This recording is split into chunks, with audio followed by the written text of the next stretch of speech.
Hello, I'm Eric Devin, and welcome to the Get French Football News Preview Show.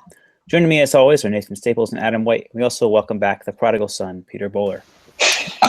It was a fairly decent week for French teams in European action, even if there were some nervy moments. Paris Saint-Germain traveled to Basel and came away with a 2-1 win. Thomas Meunier notching a late winner with a sublime volley that allows them to keep pace with Arsenal in Group A. In yesterday evening's two matches, Monaco got a brace from Radamel Falcao and a goal and an assist from Valère Germain to take control of Group E, while Lyon's late equalizer against Juventus in Turin sees them alive, if barely, in Group H. In the Europa League, Saint-Etienne traveled to Baku to take on Kabbalah and after a 2-1 win, which season keeps pace with Anderlecht. Nice, meanwhile, may have seen their Europa League hopes dashed as they hosted Red Bull Salzburg, and the visitors ran out a 2-0 winner thanks to Salzburg substitute Hishang Huang netting a double in the space of 2 minutes. So, gents, thanks again, as always, for joining me. Let's start with the match in Basel. Adam and Peter, you two were on duty, as it were, for PSG's visit to the St. Jakob Park. Much of the pre-match conversation was dominated by the exclusion of Serge Aurier from the Matchday squad, but Thomas Meunier had a strong match. Adam, is the Belgian of a high enough quality to achieve PSG's aims, or is Serge Aurier necessary for success in Europe? It's an interesting question because Thomas Meunier is obviously a fullback of qualities. You know, Belgian international.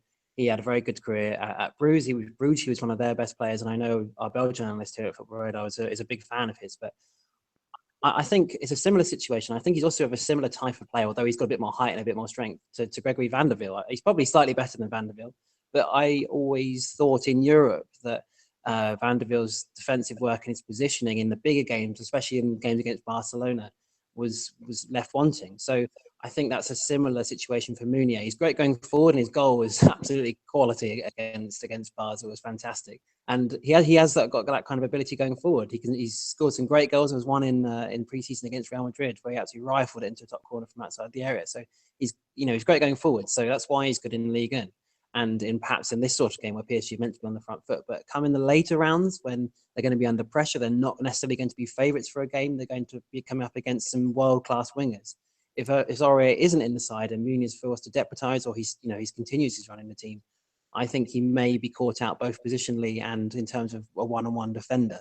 So I also think Sergio is an underrated player. I know he's very highly regarded, but I still think he's quite underrated. He's such a good player. He's so solid, so defensively sound. Got such a great engine. He can get up and down the pitch, and he's a great crosser of the ball and a brilliant defender. So I think the gap between the two is relatively large. And in the later rounds of Champions League, I think they could be found. Well, he could be a bit of a weak link in that area, Meunier, defensively. So I'd hope that Aurier will keep his calling and keep out sort of any sort of misdemeanors off the field, and he'll still be in the team in the later rounds. I think he's the better player. So for me, I think Aurier should be playing it if he's available, because he's a better defender. Now I'll ask you, Peter, as someone who's repeatedly defended Thiago Motta, Adrien Rabiot's good start to the season has seen him earn his first call-up for the senior team for France, and the Italian is 34 years old. How long can Emery persist with this, especially with more attacking impetus needed against a so-called weaker opponent in the form of Basel? Thiago Motta, such an important player, obviously, for Blanc's PSG and a major part of their kind of title triumph.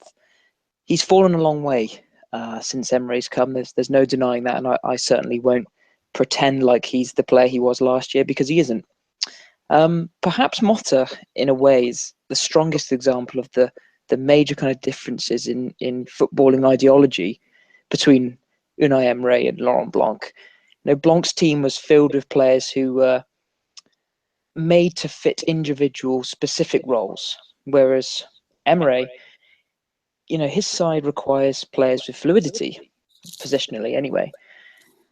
I wonder now, really, as you suggest, with Adrien Rabiot obviously coming along so well and getting into the French team, like you mentioned, whether on the basis alone that he just offers more to the team than Motta does now, with his energy and his attacking threat, that, yeah, he does deserve his spot. And I think Motta probably does deserve to be dropped. Certainly the question still lingers as well of Krychowiak, such a big money signing and such an excellent player. He seemed like the obvious replacement for Thiago Motta, yet he's not getting in the team. I find that to be an odd one. It's a mystery that confounds us all, as he did did come in at center back when Thiago Silva was injured on Tuesday, but I'm not sure he has a long-term future there with young Presnel Kimpembe coming along as well. Turning our attentions now to Wednesday, Monaco were without Joao Moutinho, whose ability to keep possession has been important for the team this season, particularly in European competition. It mattered little, though, as Radamel Falcao and Benjamin Mendy both had a star turn in the win over CSKA Moscow. Nathan, is this a matter of the quality of the opposition, or can these two be important pieces going forward after a middling start to the season?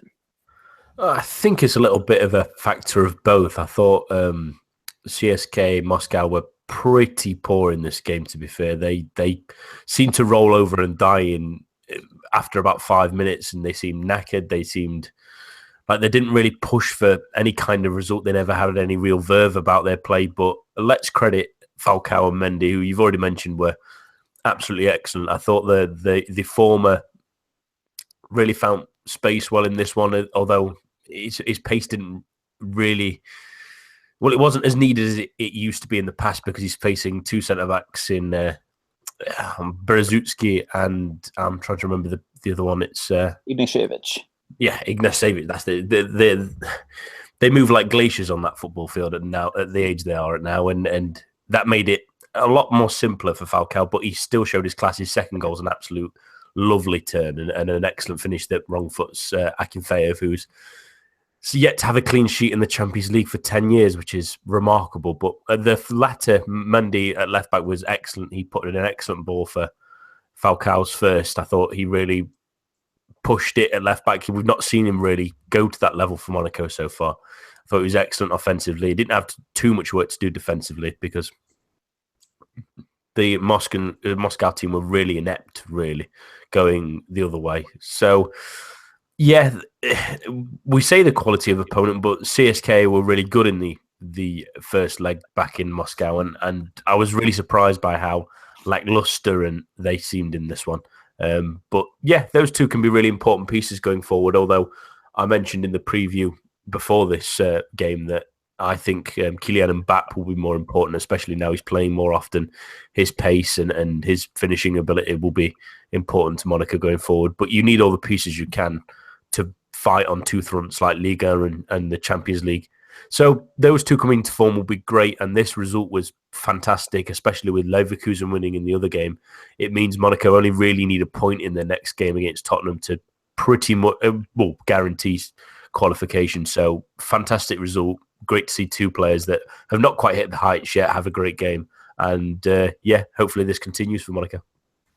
All right, Nathan, just one more question to bookend. A quick question here. Say the round of 16 starts in a week. Do you start Mendy and Sidibe, or do you start Raji and Sidibe at fullbacks? Monaco are up against Real Madrid, who finished second in their group with Dortmund. If I'm playing a team like that, I would start Raji and Sidibe. I think, especially with you're picking a team with two very good wide forwards there as well. So it's keeping that defensive solidity, and against a higher ranked team, Monaco aren't going to be good enough going forward to punish them with someone like Mendy still in the team. So while it was positive for him, I don't think against a stronger side in European competition that he's exactly what they might need. If they're chasing a game, or if they've maybe lost that first leg, yes, I would start Mendy because he does offer more going forward than someone like Raji does. But in the first leg, against a team of that quality, let's stay solid and try and nick a goal. All right. To conclude our Champions League section of the show, I want to ask each of you to weigh in a debate that I've been having on Twitter in my morning or your afternoon. Alexander Lacazette has yet to find his feet in the Champions League due to a combination of injury, tactical ineptitude on the part of Hubert Fournier, and when he was initially played in the Champions League 4 and 5 seasons ago, he was being used as a winger, not a striker. He's 25 years old now, and should he be doing better than he has in matches like the draw against Juventus? Peter, I want to start with you, and I want to ask each of you this question. Yeah, I saw that debate, actually. I thought it was a decent one, and I have to admit, I did agree with you, Eric, and I'm not just saying that because you're on a podcast with me. But I don't think he's really had enough of an opportunity to prove himself. I think it would be harsh to dismiss him especially considering the fact that was it 20 Champions League appearances that he's made have been under multiple managers. So I think he deserves time. He's obviously a talented player. We all know that because of how key he obviously is to Lyon. But the Champions League is on another level. It's such a different competition compared to Liga, and the quality that you come up against is so different to Liga. So I just think he needs time, personally. Adam, what are your thoughts on Lacazette's performance yesterday and in general on the European stage? I think possibly that I agree to somewhat with what Peter said, that I definitely think he needs more of a chance. He scored twice in his last 8 Champions League games. So that's not the best return from a striker that's, sees himself, at least at some point in his career, as being a world-class player. But again, he's had the lack of opportunities, and the quality they come up against in that competition is much higher than it is in Ligue 1. And the quality of Lyon, by comparison, in recent seasons, not through a fault of their own, but perhaps through injury. And last season, they really had a terrible start under Fournier as well. So I don't know that they've been the best side. So he's not like he's going to be getting the sort of opportunities that he might in a slightly better side in the competition, or obviously in Ligue 1 against slightly weaker opposition. So I think it's a combination of factors. But personally, I still think I'd like to see him contributing more. He's made a few mistakes. He missed that penalty a few games back. That was a little bit disappointing. So I think that, yes, he still needs chances and he still needs more time in the competition. But I still think this season I'd like to see him being more of a leader and perhaps more influence on the game, not necessarily in terms of goals, but I'd like to see him being more, affect the game more. I'd still like to see that in the short term at least. But obviously there's still, like, as you said, 25. All right, he's not young anymore, but he's by no means old. So he's got a long way to go in his career. And I imagine he will adapt slightly more as the seasons move on, and perhaps even if he moves club in the summer, perhaps. But for now, it's sort of like a C+. Like he's done fine so far, but I think there's more to come. It's a bit of a weird argument to have as well, really, because I mean, what's the alternative? Not play him and play someone else? I mean, he's Lyon's best striker. Surely he needs to be just given time. He's obviously got to play, but it's whether it's almost like a personal issue, isn't it? It's almost like he's doing enough in terms of relative to him rather than the team, because he's obviously their best player, so he's going to play. But has he done well enough based on his talent? It's a very interesting. It's close. It's an interesting debate. Nathan, I'll give the final word on this to you. I agree with the general sentiment of he needs to do a little bit better, really, in my opinion. We argue that he's 25 and the likes, but if you look at other players around that age, first one that springs to mind is Antoine Griezmann and the effect he has on games for Atletico Madrid, even in big games. I know that's also saying that he's missed penalties in Champions League finals, etc. But the way a player like that affects the game and how important he is into Atletico Madrid, I think they really need to think about, or he needs to think about more to say to the point that he needs to do a little bit better. Yes, there's been injuries. Yes, tactical ineptitude in the past has really maybe frustrated him, and the fact that Lyon, especially last season in the Champions League, weren't great. This season, they're a bit better. They've improved, certainly, comparatively to that. But yeah, he needs to try and pull this team through the mire occasionally more often, and sort of lift them, especially if he wants to be getting that next move to another big Champions League team. He needs to push himself a little bit more and become more of a focal point and a leader, and really lead by example for this team, because Lyon are probably going to go out of the Champions League. It's incredibly hard to imagine them not doing so now, without a good couple of results going their way in other games. So the fact that the couple of weeks ago, that a goal from him or a couple of the chances that he has go in, and Lyon are in a completely different position. It speaks to the fact that at 25, in my opinion, at least, I think 25 is when you should be hitting your prime or getting towards hitting your prime. So he needs to be doing better. I think that's a really interesting point you made there, Nathan, because I'm not sure why people think that you should be hitting your prime at 25. I mean, a lot of, if you look back over the years, and I mean sort of, 10, 15, 20 years of football, you think of all the real great players. They don't actually hit that. I mean, Zidane is a very good example. He didn't really hit his prime until like his late 20s. And a lot of those kind of classic Galacticos for Real Madrid, they were in their kind of their 30s or 28, 29 years old when they really started, being regarded as the best players in the world. I think it's maybe something to do with modern football in the sense that we put so much pressure now on young players that we expect more at a young age. I mean, does anybody else have any thoughts on that, on why that is? Well, I think that another good example here I might draw upon is Pierre-Emerick Aubameyang. His breakout season with Saint-Etienne, he was 24 at the end of that when he earned that move to Dortmund. So he's a player who I think plays in a very similar style. He's a little bit faster than Lacazette, obviously, but he's sort of a winger come striker who's got a natural knack for goal scoring, can finish with both feet. And I think that's a good example of someone who is a bit of a slow burner. The fact is, Lacazette's not been challenged on a consistent basis at a high level. Lyon haven't been in the in the Champions League consistently, and we're basing his quote unquote matches against big clubs on 2 matches against Juventus when he's coming off from a serious thigh injury. He has one good chance on Wednesday night, but Barzali gets a good block in, or not a block in it. He cuts the angle off. And Barzali is one of the best defenders in the world. He still has great pace at 35. And is that down? If we're going to talk about players being world class, Barzali is world class. He's proven that. If Lacazette wants to be at that level, he's got to figure out how to anticipate Barzali's run and how to beat Buffon. Those two have proven it. He hasn't. The one example I would bring up would be Luis Suarez. I mean, would we all agree that Luis Suarez is in his prime right now at Barcelona? The year before and the year at the moment, Luis Suarez is his prime because he's 29 years old. He was 24 when he went to Liverpool. Yeah, 23. Yeah. He's 29 now.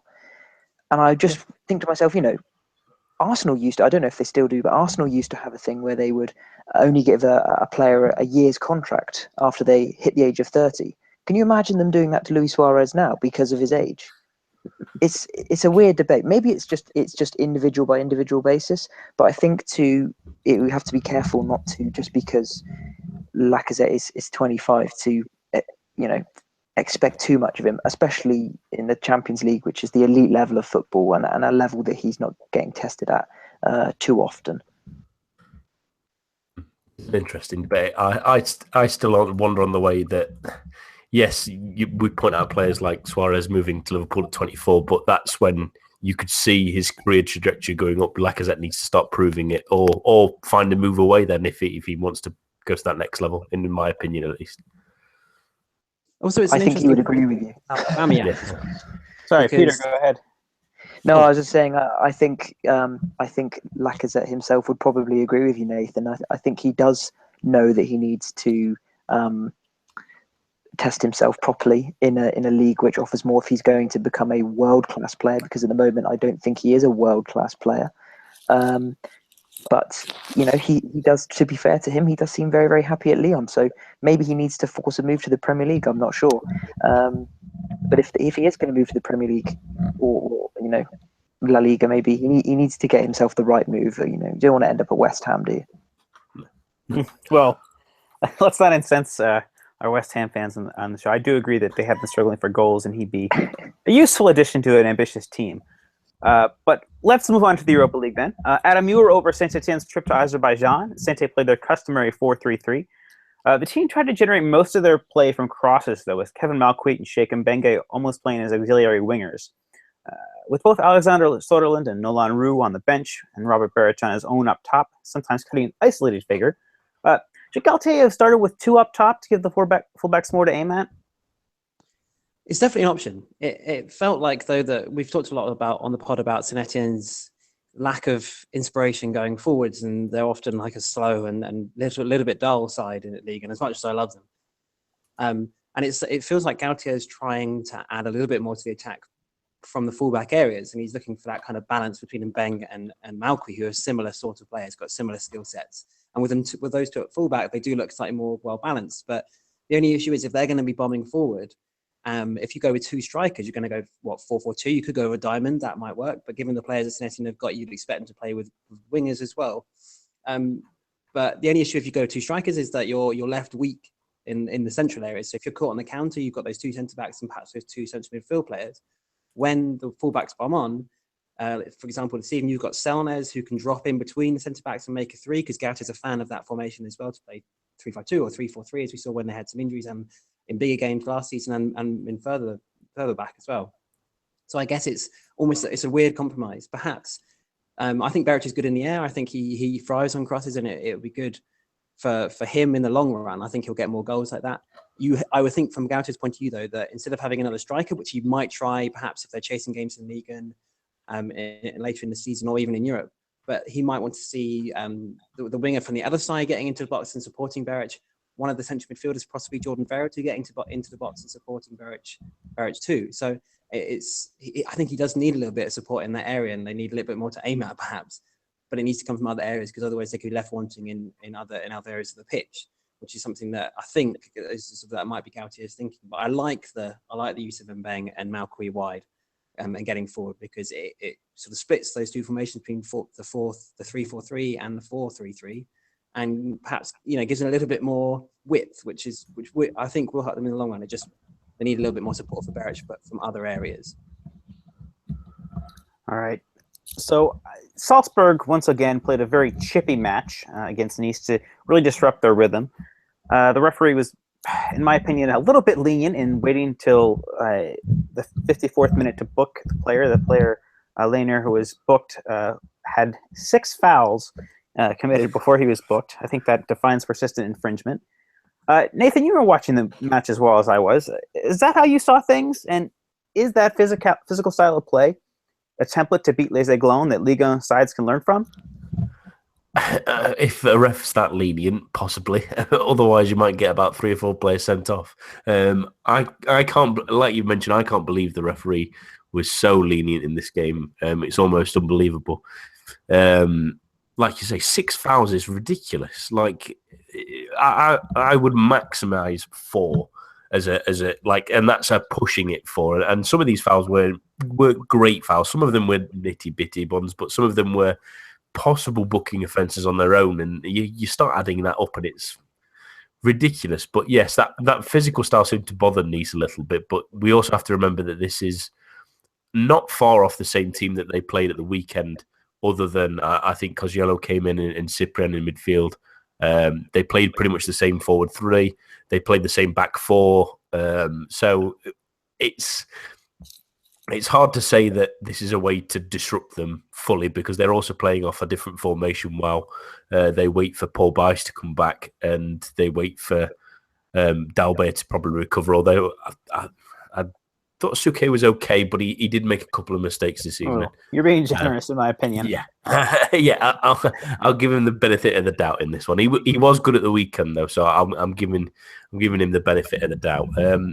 But it was difficult as well. It was chippy. I thought the pressure from Salzburg was decent though. At the same time, they didn't create too much until those created little bits. They were mainly shots from outside the box, but I thought they took the Huang, the substitute. He was excellent. I thought when he came on, he added a dynamism. He sort of disrupted that back line that between Sarr and Dante, and they weren't quite on the same wavelength in terms of offsides, and that kind of was their downfall. But at the same time, are they going to be enormously bothered that they've lost this game? I'm not really sure, in all honesty. I think now that they've lost this one, there's a mathematical way of them still going through, but it's not really worth the time if with their current situation. So Favre will probably be pleased that he can throw this one away now and simply focus on possibly a really exciting league season. So yes, it's a shame that it's come to this, but in all honesty, we all knew that Nice's squad wasn't deep enough to try and compete on 2 competitions, especially when they might get a big loss on that 5th game against in this group and probably go out anyway. So it's good to probably shove this one aside and focus on the league and hope that they can build for next season and be better in Europe next season. All right, so moving on from our European section, we previewed 6 matches last week, which provided us an ample opportunity to pick up points. Adam and I took advantage to steal a march on our leader, Nathan, with Adam recording 7 points and myself 6 to Nathan's 3. Nathan does still lead with 24 points, but Adam is on 22 and I'm on 20. The gap continuing to narrow. Peter does have some work to do with a week away with just 12 points. And again, we're giving 3 points for a correct score, 1 for a correct result in our little prognostics game here. So moving on to match day 12, we have just 4 matches this show to look at, and as we've got European action to consider as well. We're going to start with tomorrow's match. It's Montpellier hosting Marseille. Bafétimbi Gomez is out for this match, and he has been a reliable focal point for Rudy Garcia's 4-3-3.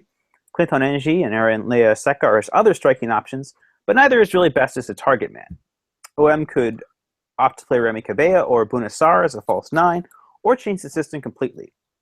Nathan, in your opinion, what's the best approach for l'OM? Well, the interesting point will be I've seen on Twitter just before the show that it definitely won't be Aaron Lea Seca as that striking option. He's missed the flight. He thought it was a flight to Montpellier this evening. It wasn't. It was a bus. He's missed it. He won't be he won't be joining them, so it won't be him. I know it is a strange one. He got his itinerary wrong, is what we believe to have happened, but he will not be playing. I would probably try and stick with the 4-3-3 and try Clinton Ng. Yes, he's not better target man, but do you risk playing something like a false 9, or do you change the system so you play maybe 2 up front? I think it's a bit too much of a risk. I might be tempted to play Remy Cabella as part of that 3-man midfield and have him a little bit closer to Clinton Ng, almost in a 4-2-3-1, to make it a bit better for him so he doesn't have to hold the ball up too much and maybe that risk him a little bit. But I would probably start him and try that way, because Montpellier aren't the best at the back at the moment. They've been in flashes decent, but they've in other games they've been pretty poor compared to what they have been in the past.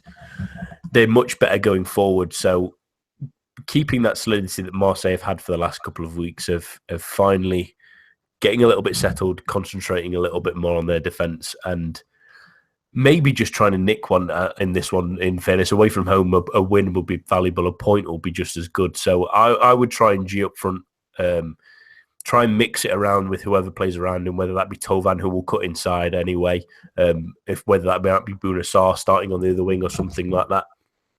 Keep it fresh, keep it mixed up, try and frustrate Montpellier in the defensive, in their final third, and make them a little bit bemused, and try and create something a little bit different, because that shows you the options that Rudy Garcia does have, like if this was to be the case again. So yeah, I think I would try and have at least a slightly established strike. I wouldn't call Clinton Ng an ideal striking option to play up front on his own, but again, where are the options otherwise for him? I probably would have gone with Lea Seca out of personal preference. I think he did okay the other weekend. He did miss a couple of chances, but you always want to try and see these young players improve, and having him get that starting option would have been interesting if he didn't miss that bus to Montpellier. But yeah, try something a little bit different at least, and mix it up a tiny bit. Try and give Montpellier something there they may not be expecting, and hope that you can maybe nick a win if they can. And of course, Antoine Robillard is another player who started in the past for Marseille, but is yet to feature this season. I believe he's gone on that bus, so he might be available as well. He's on that bus. All right. Yeah. And Nathan, what is your score prediction then for tomorrow evening's match? I'm going to go 1-0 at Marseille. Okay. And Adam? 2-0 Marseille. Okay. And Peter? I'm going to go 1-1. All right. I think that Montpellier, with Morgan Sanson in fine form, and the players recovered from that illness they had suffered from last week, are going to take this one 1-0. Moving on now to Nantes hosting Toulouse. Both of these teams are suffering from what we should fairly call momentum-stopping losses, even if Nantes' momentum was just a League Cup win. But Alexis Blin and Isiaga Silla are missing for the visitors. Now, there's no shame in losing to Lyon. But, Adam, is this the match where Toulouse finally start to come back to earth? I think to some extent. I was honestly quite disappointed with their second half display against Lyon, especially after Raphael got sent off. No Man United fans would be surprised to see him getting another second yellow card and getting himself sent off. But I think that's a sign of the times at Toulouse to some extent. It comes so far under Dupraz that once they were man up, although they were a goal down, it was almost like the air of expectancy around the stadium. It went a little bit quiet, it went a bit sort of dead at the Stade Municipal in the last half an hour. It was almost like because they'd beaten PSG and Monaco at home, this game was already in the bag, if you like, or at least they were going to get back into it. And Dupraz's side kind of hit a little bit of a brick wall going forward. Lyon defended very well, 2 banks of 4, Lacazette on the break. They contained Toulouse really quite easily, and they held them at arm's length, and Toulouse didn't really create anything. So I think perhaps it's a little bit of a reality check that, okay, they're doing fantastically well under Dupraz and they've had some brilliant results and he's really got them playing, but there's still quite a few stronger teams on paper than them in the league. And Lyon are one of those teams that, although they're below them in the table, they're still a much stronger side overall. And despite Dupraz's best efforts, he threw on forward players, even with half an hour to go quite early. They couldn't break them down. So perhaps this is something as a learning experience, both for the club as a whole. Like the fans, I felt like were a bit sort of, they'd almost accepted that they were going to get that at least a draw in this game, and that was still quite difficult task. And perhaps it's something for Dupraz that he needs to think of, perhaps a way that they're going to break teams down, because they've been so good at home that they are going to come up against perhaps weaker sides who are going to sit in against them and part the bus a little bit. So they're going to have to try and figure out a way to get through those solid defenses, which Lyon proved they were capable of doing on Saturday afternoon. So perhaps they have come back down to earth a little bit, but hopefully it won't affect them too much going forward. But something that they can use as a learning experience instead. But still a long way to go in the season, and I would still be positive from their point of view. But Lyon are a good team, and as you say, there's no shame in losing to them. Perhaps they just need to be a bit more aware that they're still a developing side to lose. All right, Dupraz has only been there 25 games, so they've got a long way to go yet, and they need to be a little bit more. Perhaps they'll have maybe a plan B for that situation, but disappointing, but hopefully not too much of a bump for Toulouse. All right, your prediction then? This is an interesting one. Toulouse aren't as good away from home, and Nantes are decent enough at home, so I'd say 1 each. Okay, Peter? I think based on that defensive display over the weekend, I would probably have to say Toulouse. So I'll go 2-0 to Toulouse. Okay. I'm going to go with a 1-0 Toulouse win. And Nathan? 3-1 Toulouse. All right. Not on the wrong end of another hiding. Now, Peter, there's no one else we can speak to about this match. Lille were overly conservative against PSG after showing signs of life against Bastia the previous weekend. Did they try to be positive on the road against a strong Angers team, or does Antonetti stick with the 4-5-1 he had used at the Parc des Princes, especially with Renato Cervelli suspended?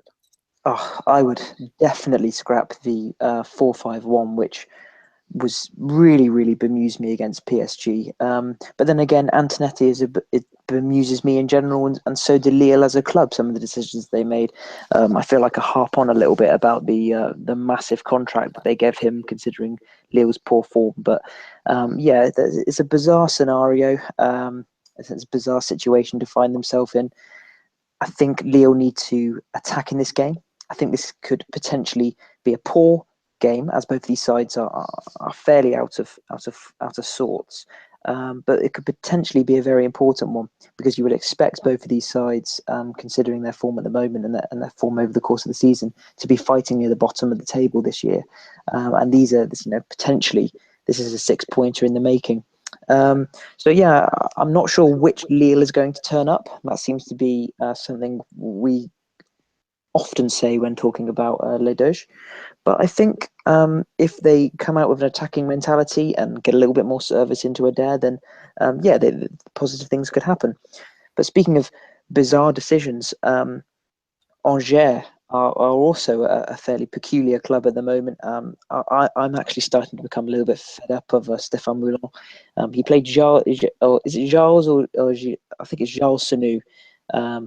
Hopefully he's not listening, so I won't have offended him with my pronunciation of his name. But he's He's started as the lone striker last weekend, which was just absolutely bizarre. He's a tiny little guy, not particularly strong either, and a poor player in general.